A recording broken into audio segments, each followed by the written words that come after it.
Hello, हाय. काय करतेस? काय ताटात तुझ्या आज? धने.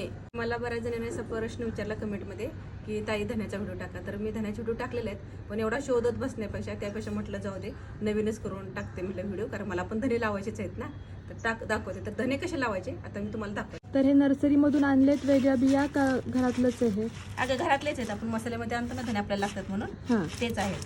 पण मग ते धने घेतले आणि हे असे अख्खे असतात ना, मग जरा फोडले की मग लगेच उगवून येतात. मग त्याच्यासाठी आता असं फोडून घ्यायचे.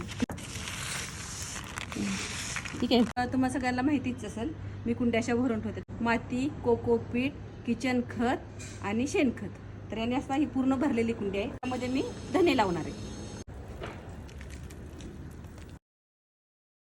तर आता एवढं टाकून झालेत माझे. थोड्यात ह्याच्यावर मी माती टाकणार आहे. तर असे माती असे टाक. तर माझे धने लावून झालेले आहे. तर मी ह्यात पाणी टाकले नाही, कारण माझी माती ओली आहे आणि तुम्ही धने लावताना तुमची माती सुकलेली असेल तर पाणी जरूर टाका. बाय, भेटू आपण पुढच्या व्हिडिओमध्ये.